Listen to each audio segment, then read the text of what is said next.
Soy Ernesto, un hombre de más de 60 años, nacido en el barrio viejo, pero que lleva mucho tiempo viviendo en una pequeña casa en la capital, cerca de la zona comercial.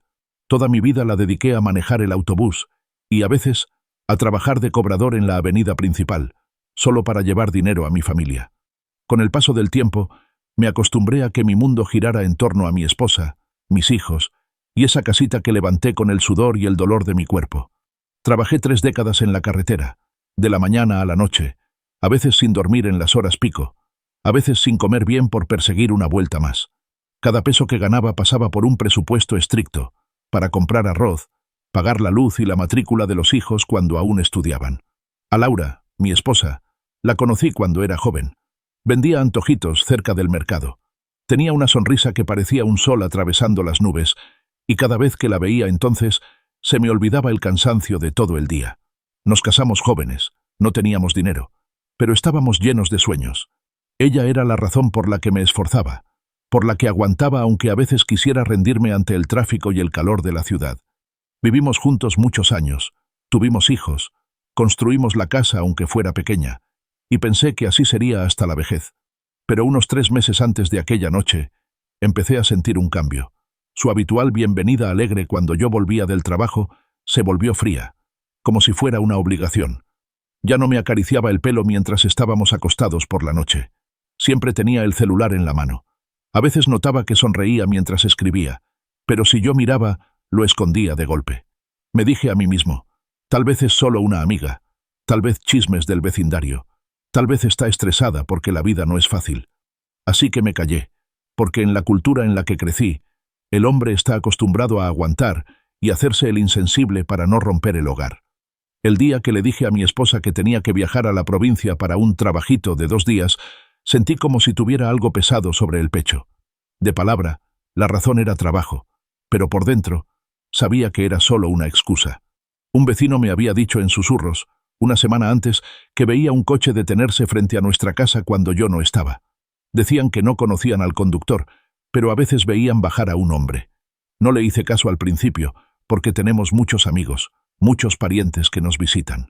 Pero esa noche, acostado junto a Laura y escuchando su respiración, pensé en todos los detalles. El olor a un perfume que yo no compré, el cambio en el orden de la sala cuando yo llegaba, su frecuente rechazo cuando quería tener una conversación profunda. Así que decidí probar. Le diría que viajaría 2 días, pero volvería sin avisar, para ver qué estaba pasando realmente. No era porque quisiera justificarme, ni porque quisiera causar problemas. Solo quería saber si el miedo que me molestaba cada noche era real. Necesitaba verlo con mis propios ojos para no volverme loco con la duda. Esa mañana salí temprano, fingiendo, con una pequeña bolsa y una chaqueta, como un verdadero viajero. Saludé a los vecinos, sonreí, me despedí con la mano, dije que volvería después de 2 días. En el transporte hacia la terminal, miraba a la gente apurada en el metro, a los estudiantes haciendo fila, a los comerciantes abriendo sus tiendas, y pensé en cuántas veces me había engañado a mí mismo para mantener viva la imagen de una familia feliz. Cuántas veces ignoré las señales. Cuántas veces me dije que estaba pensando demasiado, que esos cambios eran normales. En lugar de subir al autobús hacia la provincia, me bajé en otra esquina, di una vuelta por la zona comercial, compré un café en una pequeña fonda y esperé a que pasara el tiempo. Me senté en un rincón donde no me vieran los conocidos, miré la hora en mi viejo reloj y esperé a que cayera la noche. El plan estaba claro en mi mente. Saldría de casa como un esposo que va a trabajar, pero volvería como un hombre que quiere saber la verdad. Sabía que sería doloroso, pero es más doloroso vivir en una mentira de la que no estás seguro. Mientras esperaba, recordé a la gente con la que convivía en la terminal, otros chóferes que contaban historias sobre sus esposas. Uno dijo que había atrapado a su mujer en un motel, otro contó que su esposa simplemente se fue con el amante, dejándolo con 2 hijos. En ese entonces, yo me reía, pensaba que eso no me pasaría a mí, porque amaba a Laura, y pensaba que ella también me amaba. Pero ahora, aquí estaba, esperando para probarme a mí mismo que mi duda estaba equivocada, o para aceptar una verdad que no quería enfrentar. Durante unas horas, pareció que toda nuestra vida se repetía en mi mente. Recordé nuestra primera casa, un cuarto alquilado en el barrio viejo, sin ventanas, pero lleno de risas. Recordé la primera vez que nuestro hijo se enfermó y nos desvelamos los 2 en el hospital, tomados de la mano. Recordé la Navidad sin regalos, pero felices porque estábamos juntos. Todos esos recuerdos parecían empezar a borrarse, como fotos que poco a poco se cubren de niebla. Si mi sospecha era cierta, ¿significaba que todo eso también era mentira? ¿Significaba que todos mis sacrificios no valían nada? Ya era de noche cuando decidí volver. No sabía qué sentiría, pero sabía que tenía que hacerlo. Tenía que ver, para poder empezar a moverme, sin importar a dónde me llevara eso.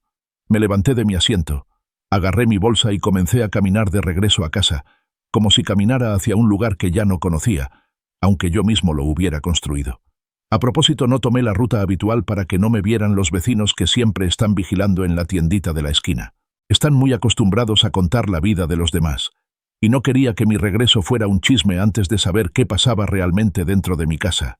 Conozco a la gente del barrio, desde mi infancia hasta hoy.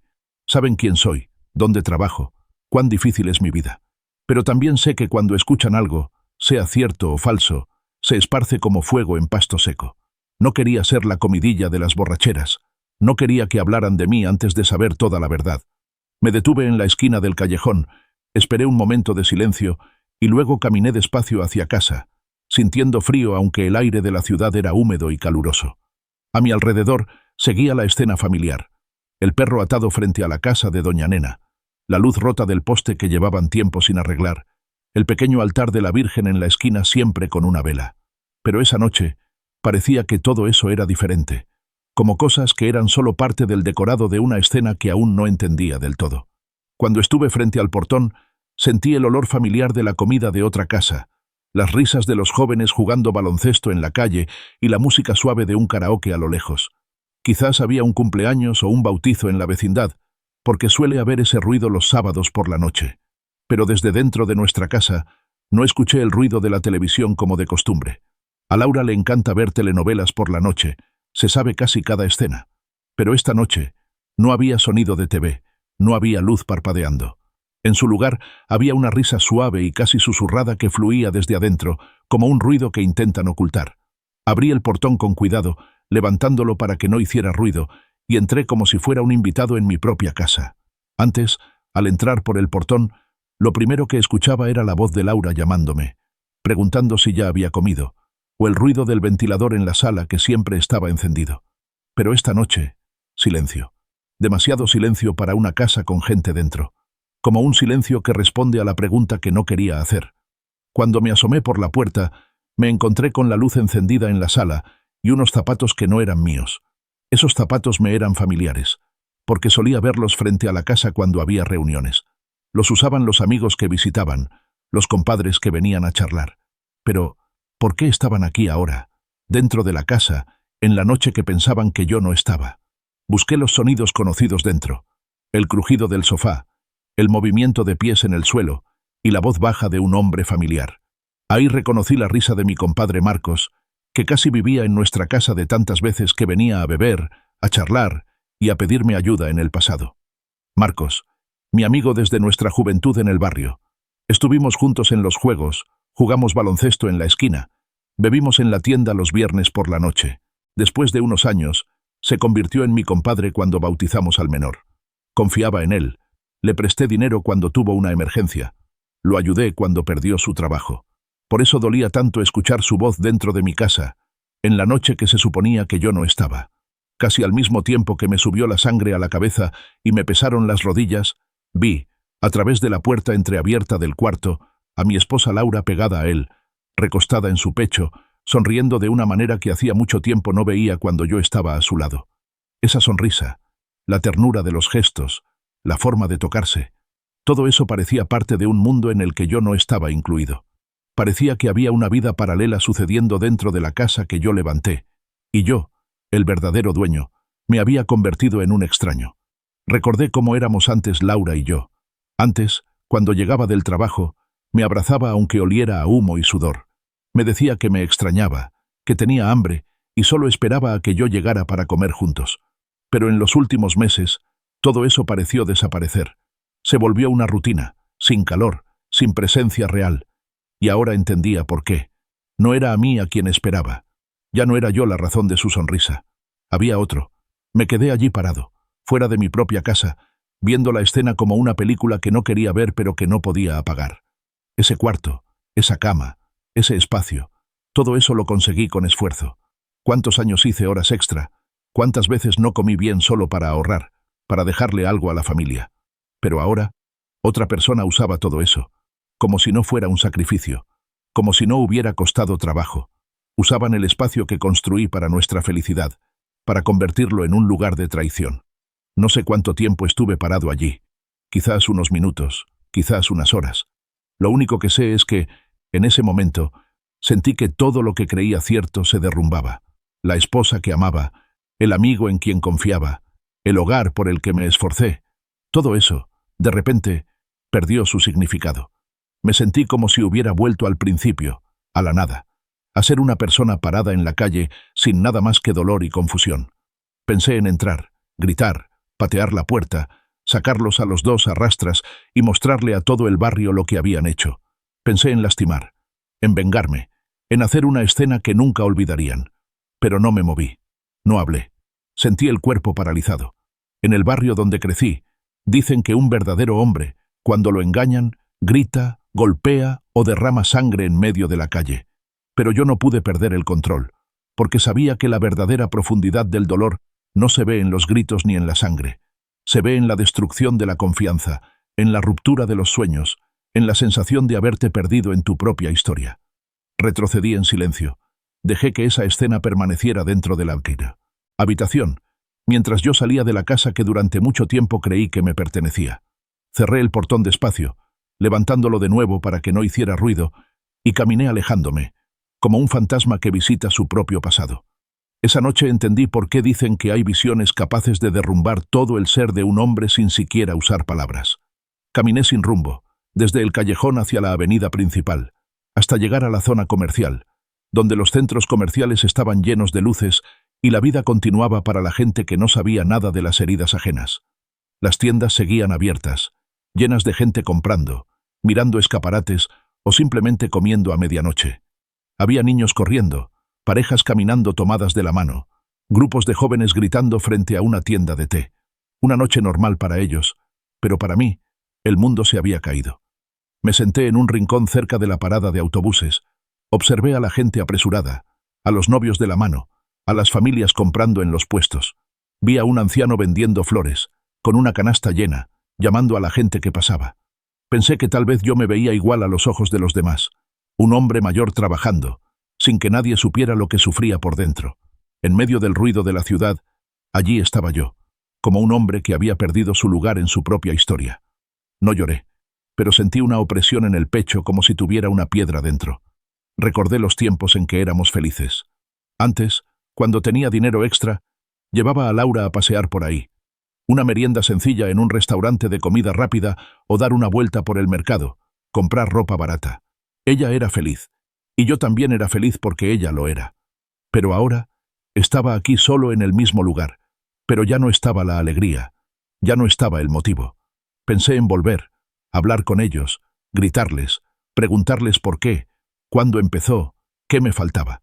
Pero sabía que cualquier respuesta que dieran no cambiaría lo que vi, no devolvería la confianza perdida.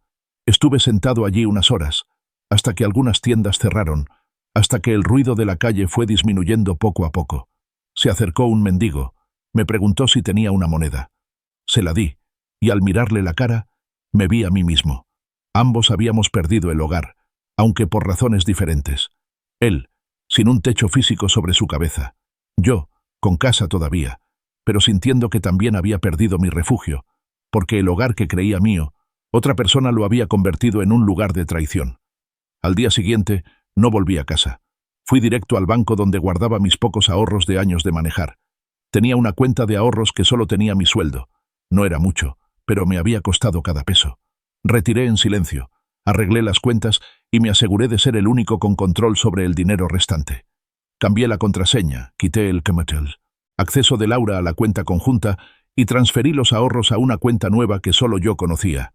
No estaba robando, pero sabía que si no hacía esto, quizás cuando llegara el momento, no me quedaría nada. Después del banco, fui al municipio de la provincia, donde estaba el pequeño terreno por el que trabajé duro cuando era más joven. Ese terreno se lo compré a mi abuelo que me debía dinero. Era pequeño, pero suficiente para construir una casa sencilla algún día. Mi plan era que, cuando Laura y yo envejeciéramos, viviríamos allí, lejos del ruido de la capital, tranquilos, en paz. Pero ahora, ella ya no estaba en ese plan. Fui al municipio, arreglé los papeles y transferí toda la propiedad a nombre de mi hijo menor y de mi hermana, que lleva mucho tiempo ayudándome. Sé que mi hijo menor tiene buen corazón, y sé que mi hermana no me dejará pase lo que pase. No le mencioné nada a mi esposa, no expliqué nada. Mis movimientos fueron silenciosos, pero claros en mi mente. No le heredaría así como así lo que me costó tanto trabajo a la persona capaz de reemplazarme mientras sigo vivo. No le haría sentir que tiene derecho a perseguir un futuro que no se merece. Mi venganza no sería a través de gritos o golpes, sino a través del corte silencioso de toda la seguridad que ella cree que todavía tiene. Mientras estaba en el municipio, hablé con algunos funcionarios que me conocían. Uno me preguntó por qué la decisión tan repentina, si había algún problema. Solo sonreí y dije, solo quiero asegurarme de que el futuro de mis hijos esté protegido. No mencioné la verdad, porque no necesitaban saberla. Lo importante es que ya puse mi decisión en papel, y eso no lo podrá cambiar nadie, mucho menos Laura. Volví a la ciudad por la noche, pero aún no fui a casa. Me registré en un motel barato, de esos económicos, para pasar la noche, donde van los choferes o la gente que no tiene dónde descansar. Me acosté en una cama que olía a viejo y a desinfectante, y solo entonces sentí el peso de todo. Solo entonces me cayó el 20 de lo que pasó, lo que vi, lo que hice. Fue como si todo se derrumbara al mismo tiempo. Lloré sin hacer ruido, porque no quería que nadie me oyera. Lloré por la gente que perdí, por mi propia ignorancia, por todos los años que desperdicié confiando en la persona equivocada. Por la mañana me levanté sintiendo el cuerpo vacío, hambriento, pero sin ganas de comer, cansado, pero sin poder dormir.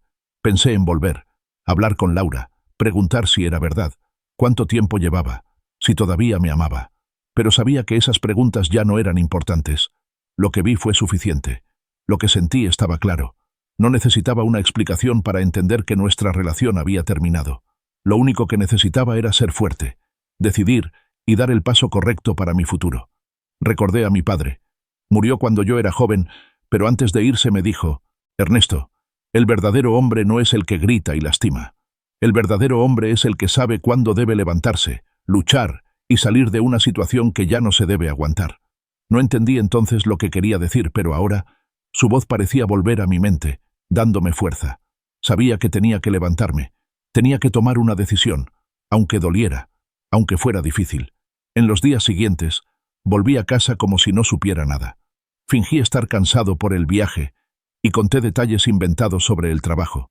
Dije que el viaje fue duro, que había tráfico, que estaba agotado, que solo quería descansar. Laura actuaba normal, como si no hubiera pasado nada, como si no hubiera secretos.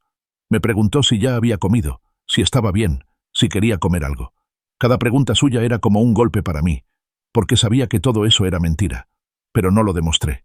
Sonreí, respondí con normalidad y comí como si nada hubiera pasado. En cada sonrisa y pregunta suya, sentía la profundidad de la distancia que había entre nosotros, aunque estuviéramos sentados juntos a la mesa.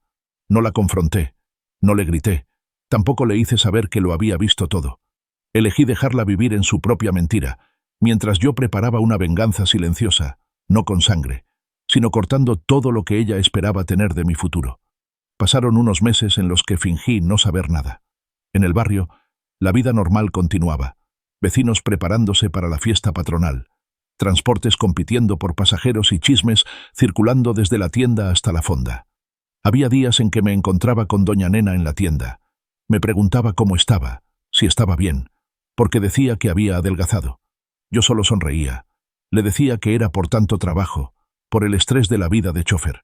No podía decirle que estaba adelgazando porque no podía dormir bien, que cada noche estaba despierto, pensando en lo que vi, pensando en cómo enfrentaría el futuro. Pero dentro de nuestra casa, el flujo de dinero empezó a cambiar poco a poco.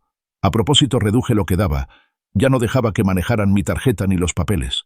Antes, Laura manejaba todo el dinero de la casa. Yo solo le entregaba mis ganancias, y ella hacía el presupuesto. Ella compraba lo necesario. Pero desde esa noche, cambié el sistema. Cuando había que pagar algo, yo hacía la fila. Yo manejaba el dinero y yo decidía. Me compré un celular propio de prepago, pasé allí mis números importantes y me aseguré de que solo yo supiera la contraseña. Veía la incomodidad en sus gestos, pero no me preguntó directamente. Quizás también evitaba desenterrar una verdad que temía. Hubo ocasiones en que preguntó, tímidamente, ¿por qué será que falta dinero este mes? Yo solo decía, las ganancias están bajas, hay mucha competencia en la calle, muchos autobuses nuevos. No era mentira, pero tampoco era toda la verdad. La verdad es que estaba juntando el dinero en otro lugar, en un banco que ella no conocía, en una cuenta solo para mí.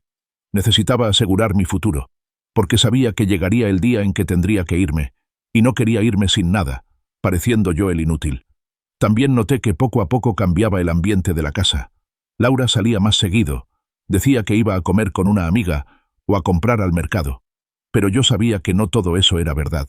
A veces volvía con olor a otro lugar, con un perfume que no usábamos en casa, con un brillo en los ojos que parecía venir de otro mundo. Tampoco dejé pasar las veces que sonaba su celular y lo escondía de repente, o se levantaba para salir a contestar la llamada. Comportamiento normal para otros, pero para mí, cada movimiento era un golpe en el pecho. Una noche, la vi sonriendo mientras escribía en el celular, sentada al borde de la cama, mientras yo fingía dormir.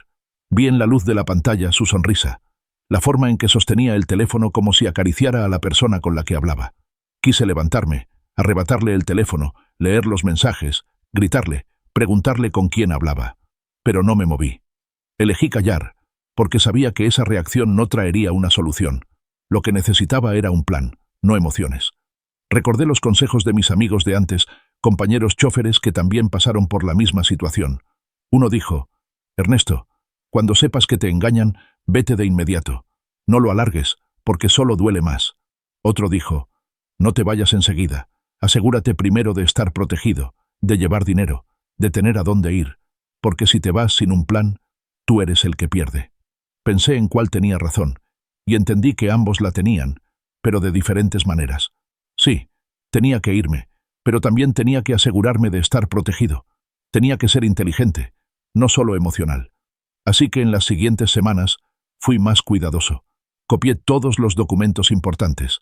El título de la casa, recibos de pago, papeles de ahorros. Se los llevé a mi hermana, se los confié para que los guardara. Le conté toda la historia, ya no me escondí.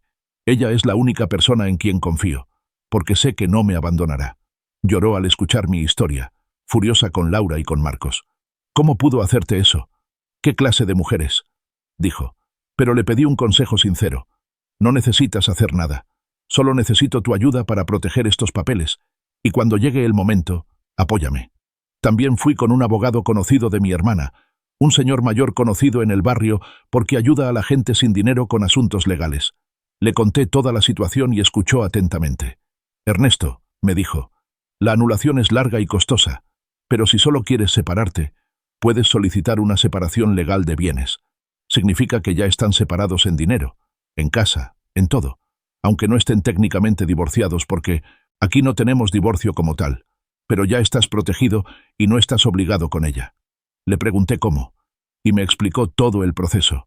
Caro, sí, pero no imposible. Solo se necesitaba paciencia, evidencia y determinación. Cuando volví del abogado, sentí que el pecho se me aligeraba. No había terminado todo, pero ya tenía un plan. Tenía una dirección. Ya no caminaba simplemente en la oscuridad. Había una luz al final del camino. Sabía que sería difícil. Sabía que muchos hablarían, muchos preguntarían, muchos juzgarían. Pero era más importante para mí mi propia dignidad que la opinión de los demás.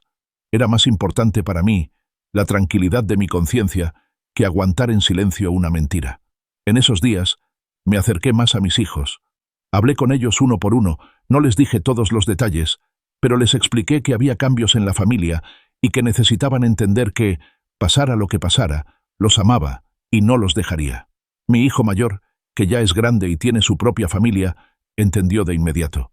Papá, está bien, sé que tú y mamá tienen problemas, y no me voy a enojar contigo sea cual sea tu decisión. Mi hijo menor, que es más joven, no lo tuvo tan fácil, pero traté de explicarle de una manera que entendiera. Hijo, a veces hay personas que ya no encajan. No significa que no se amen, pero necesitan alejarse para no lastimarse más. Mientras preparaba todo esto, Permanecí en silencio frente a Laura. Llegaba a casa, comía, dormía, salía a trabajar. Parecía una vida normal. Pero por dentro, cada día era una preparación. Cada movimiento era calculado. Cada decisión tenía un propósito. No tenía prisa, porque sabía que la venganza no necesita ser rápida. La venganza debe ser inteligente, cuidadosa y certera. Solo necesitaba el momento adecuado, la oportunidad correcta, para revelar todo y hacerles sentir el peso de lo que hicieron. Recordé una frase de una vieja película que vi una vez. La venganza es un plato que se sirve mejor frío. Antes no lo entendía. Pensaba que la venganza debía ser caliente, rápida, llena de emoción. Pero ahora lo entendía. La verdadera venganza es la que es calmada, planeada y segura. Esa que cuando llega, no puedes esquivarla, no puedes correr, y no tienes más remedio que aceptar las consecuencias de lo que hiciste. Y sabía que ese día llegaría. No ahora, pero pronto. Lo sentía en el aire, en los cambios que ocurrían, en los pasos que estaba dando. Llegaría el día en que todo lo que esconden saldría a la luz. Y yo, el hombre que creían débil y callado, sería la causa del derrumbe del mundo que construyeron sobre mentiras. Llegó un domingo de almuerzo con la casa llena de visitas. Laura planeó celebrar el cumpleaños de su sobrina que llegó de la provincia. Solo una reunión sencilla, dijo, amigos, parientes, un poco de bebida para los hombres, karaoke para las mujeres, una configuración normal en nuestro barrio, así que no me quejé. Acepté, aunque sabía que tenía una razón más profunda para permitir esta reunión. Estaban algunos parientes suyos, algunos amigos de ambos, y también mi compadre Marcos, que actuaba como si todavía fuera familiar dentro de la casa, como si no hubiera hecho nada malo. Lo vi entrar, traía hielo y refrescos, me sonrió como si siguiera siendo mi amigo, como si no pasara nada. «Compadre, ¿cómo estás? ¿Cuánto tiempo sin tomar unos tragos?», dijo, y hasta me palmeó el hombro. Me contuve para no golpearlo allí mismo. Le devolví la sonrisa, levemente, y asentí. «Sí, ocupado. Solo trabajo». Por dentro, pensaba en cómo era capaz de pararse frente a mí, hablarme, como si no hubiera traicionado mi confianza. Pero lo dejé pasar.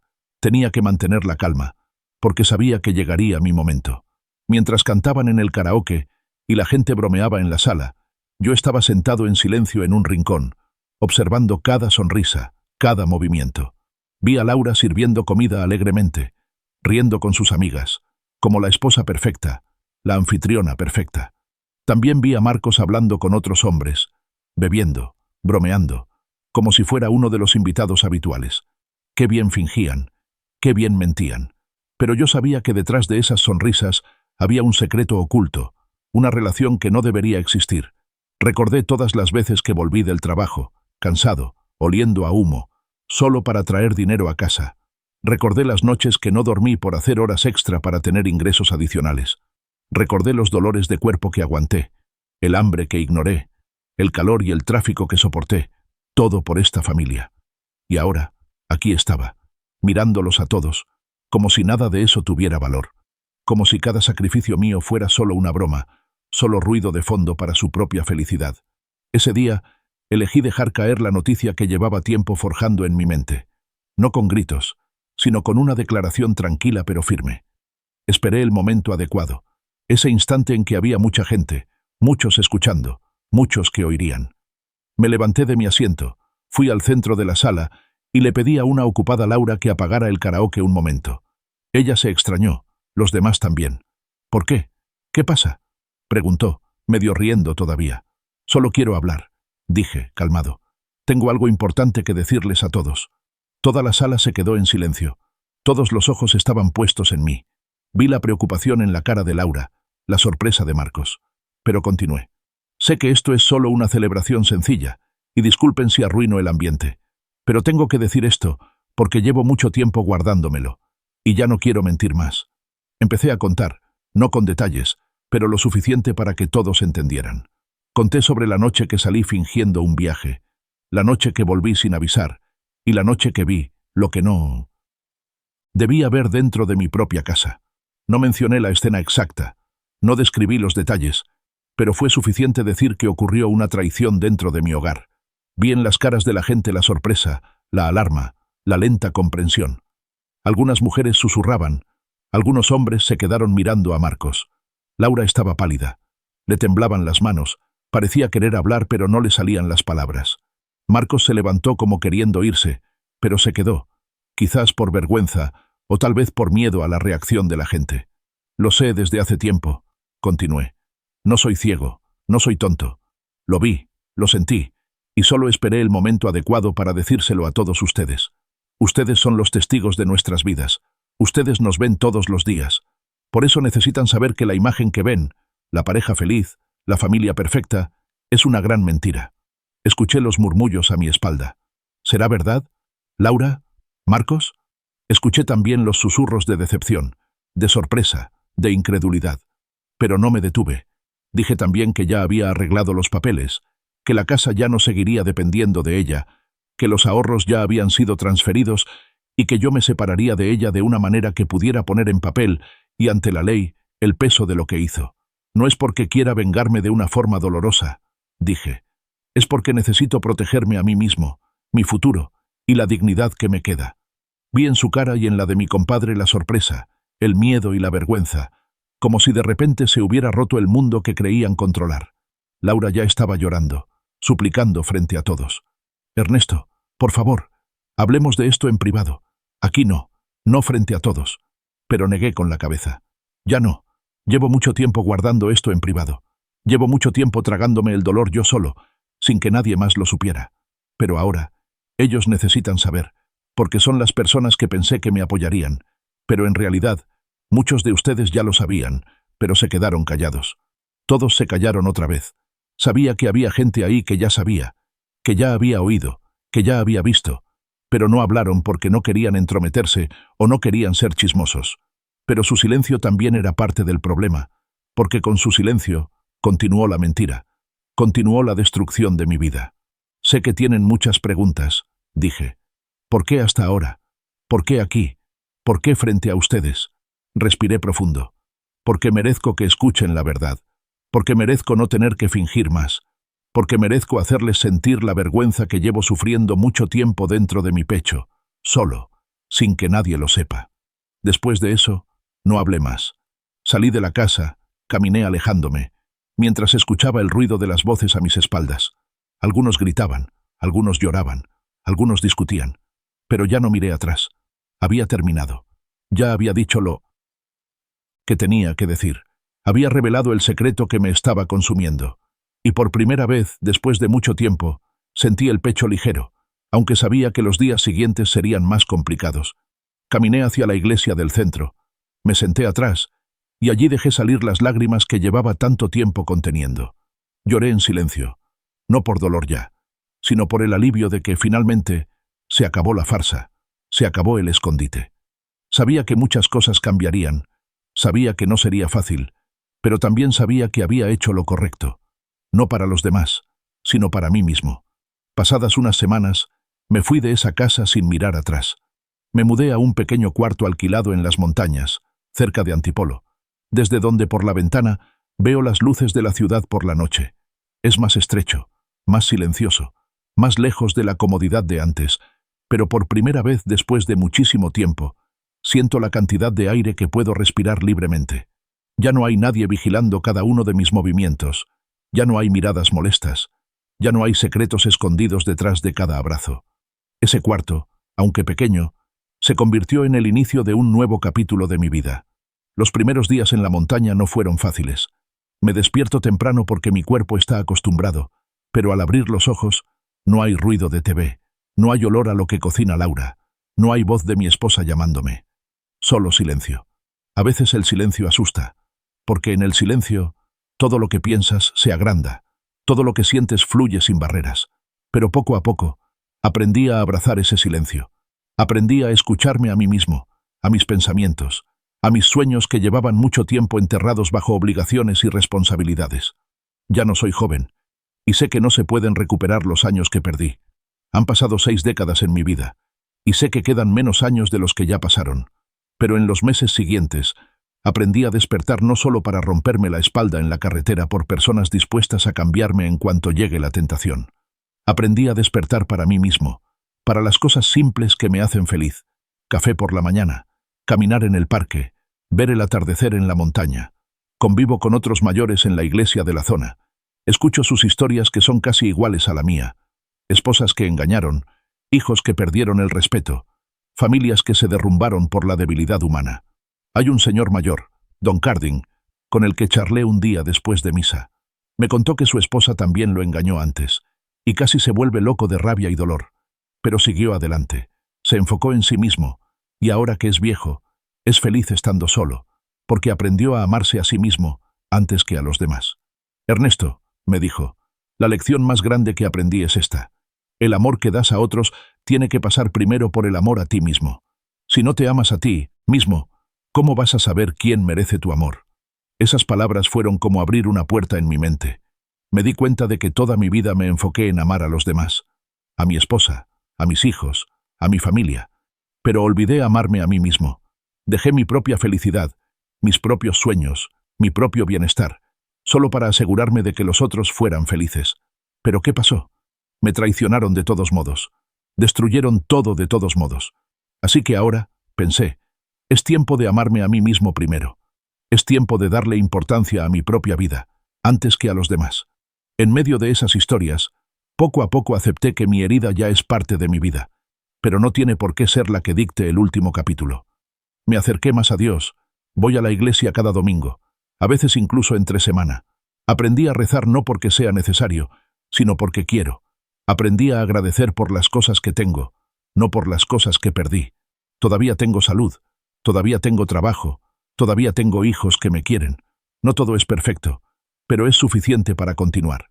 Me hice cliente regular de una pequeña fonda en la montaña, donde la dueña, doña Beba, ya me conoce. Es un lugar sencillo, pero la comida es rica, y la compañía siempre es cálida. A veces me pongo a charlar con ella mientras como, y aprendo mucho de nuestras pláticas sencillas. Me contó que es madre soltera. Su esposo la dejó cuando sus hijos eran pequeños, pero no se rindió. Puso un negocio, crió a sus hijos sola, y ahora que son grandes, está orgullosa de sí misma porque logró levantarse de la caída. Don Ernesto, me dijo, la vida es como una rueda. A veces estás arriba, a veces estás abajo, pero lo importante es que sigas moviéndote, que sigas luchando. También aprendí a hacer jardinería en el pequeño patio de mi cuarto. Sembré plantas, tomates, chiles, berenjenas, verduras sencillas que uso para cocinar. Cada mañana las riego, observo cómo brotan, cómo crecen. Y en ese proceso, aprendí que la vida también es como una planta. Necesita tiempo, atención, cuidado. No se puede apresurar, no se puede descuidar. Necesita paciencia, constancia y la esperanza de que llegará el fruto de tu esfuerzo. A veces, todavía pienso en Laura. Pienso en dónde estará, qué habrá sido de ella, si es feliz. Pero ya no es por tristeza o porque la extrañe. Pienso en ella porque es parte de mi pasado y es imposible olvidar totalmente a las personas que fueron parte de tu vida. Pero ya no estoy enojado, ya no estoy amargado. Aprendí a perdonar, no por ella, sino por mí mismo, porque sé que el rencor es como un veneno que te come poco a poco, y no quiero vivir lleno de ira y odio. Mi verdadera venganza no es destruirlos frente al barrio, no es hacer un escándalo en la calle, y tampoco es echar raíces de odio en mi corazón hasta el último suspiro. Mi venganza es cortar la vida que estaban acostumbrados a controlar, el dinero, la casa, el apellido y la imagen del hombre que solo calla y nunca peleará. Al final, los dejé con el peso de su propia vergüenza, con los susurros de los vecinos y en el mundo que poco a poco construyeron sobre mentiras. Yo, en cambio, aunque camino solo por el mercado o voy en el autobús subiendo a la iglesia, llevo conmigo algo que nadie que me haya traicionado puede devolver. La dignidad que regresó a mí, en una noche que elegí ser silencioso, pero nunca más ciego. La dignidad por la que luché, no con violencia o gritos, sino parándome en la verdad y aceptando el dolor que no merecía. Hay días que todavía son difíciles. Hay noches que estoy solo en el cuarto y pienso qué habría pasado si no hubiera descubierto la verdad. Quizás sería más feliz en la mentira, pero rápidamente rechazo ese pensamiento. No, es mejor la verdad dolorosa que la mentira feliz, porque con la verdad tienes el poder de tomar decisiones, de hacer cambios. En la mentira, eres solo una víctima, sin control sobre tu propia vida. Y ahora, a mi edad, entiendo mejor que la vida no se trata de cuánta gente tienes a tu lado, sino de quién se queda de verdad. Entiendo mejor que el amor no es una razón para aguantar el dolor, sino una razón para construir respeto y confianza. y entiendo mejor que la verdadera libertad no es librarse de las personas que te lastimaron, sino librarse de la emoción que te ordena quedarte en el dolor. Este soy yo ahora, Ernesto, un hombre de más de 60 años, viviendo en un pequeño cuarto en las montañas, lejos de mi antigua vida en la capital, lejos del ruido, de las mentiras, del dolor.